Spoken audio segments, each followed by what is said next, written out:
కేసీఆర్ వస్తా అంటూనే సిట్ కి మాత్రం మంచి స్ట్రాంగ్ క్వశ్చన్స్ వేశారు. ఎలా చూడాలి? ఆయన మార్క్ చూపించారనుకోవచ్చా? ఎస్, అంటే ఆ 6 పేజీల లెటర్ చాలా బాగా డ్రాఫ్ట్ చేశారు. అంటే కేసీఆర్ పాయింట్ ఆఫ్ వ్యూ అన్ని చెప్తూనే ఏదో నార్మల్ గా అటెండ్ అవుతూ అంటే ఉండకపోదు. బట్ ఆయన లీగల్ గా ఉన్న ఇష్యూస్ అన్నిటి కూడా రేజ్ చేశారు. నోటీస్ ఎట్లా తప్పు అవుతుంది అన్నది 3 గ్రౌండ్స్ లో, నేను ఇంతకుముందు ఒక 1 అవర్ బ్యాక్ దాన్ని వివరించాను. 3 గ్రౌండ్స్ చెప్పారు ఆయన. ఒకటి, ఎలక్షన్ సెక్షన్ 160 సిఆర్పిసి ఎక్కడ నివాసం ఉంటే అక్కడికి వెళ్లాలని చెప్తుంది. అంతే తప్ప ఎలక్షన్ అఫిడవిట్ లో చెప్పిన దాని ప్రకారం లేకపోతే అడ్రస్ అసెంబ్లీలో ఎక్కడ అడ్రస్ ఉంటే అక్కడికి వెళ్ళమని చెప్పట్లేదు. సో నేను అక్కడ ఎర్రవెల్లిలో నివాసం ఉంటున్నా అన్న విషయం చాలా సంవత్సరాలుగా అందరికీ తెలుసు కాబట్టి అక్కడికి వచ్చి విచారించకుండా ఈ గోడకు నోటీస్ అంటించడం ఏదైతే ఉందో అది సత్యకుమార్ యాదవ్ వర్సెస్ సిబిఐ కేసులో సుప్రీంకోర్టు స్పష్టంగా చెప్పింది. గోడకు నోటీస్ అంటించడం అన్నది కరెక్ట్ కాదు. ఫిజికల్ గా డైరెక్ట్ గా నోటీసు ఇవ్వాలి.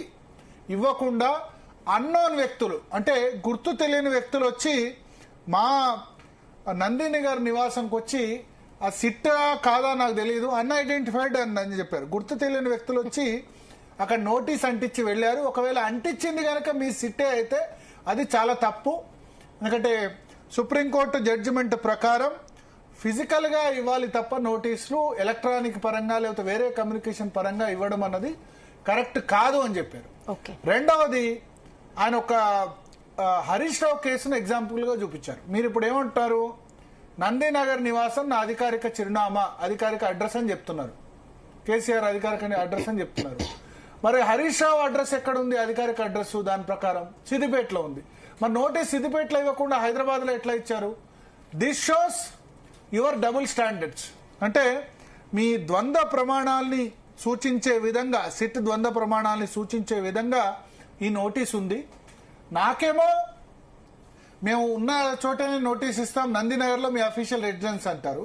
మరి హరీష్ రావుది అధికారిక నివాసం సిద్దిపేటలో ఉంటే నోటీస్ సిద్దిపేటలో ఇవ్వకుండా హైదరాబాద్ లో ఎందుకు ఇచ్చారు?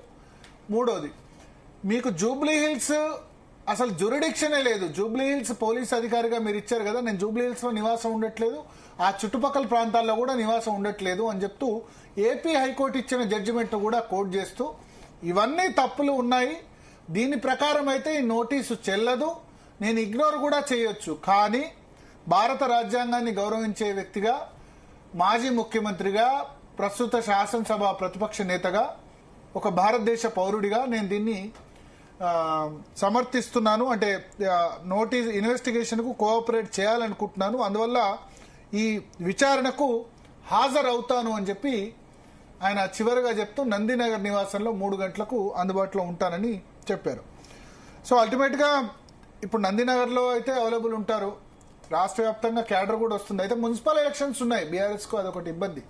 చాలా చోట్ల అందరూ బీఆర్ఎస్ లీడర్స్ కూడా 117 మంది లీడర్స్ కు 117 ఇన్ఛార్జెస్ ఇచ్చేశారు. మెయిన్ లీడర్స్ అంతా కూడా మున్సిపల్ ఎలక్షన్ లో ఫోకస్ అయి ఉన్నారు. సో రాష్ట్ర వ్యాప్తంగా ఎక్కడికక్కడ నిరసనలు చేపట్టాలని పిలుపునిచ్చారు. సో మాట్లాడదాం. మనతో పాటు స్టూడియోలో ఇస్మాయిల్ గారు తెలంగాణ జాగృతి నుంచి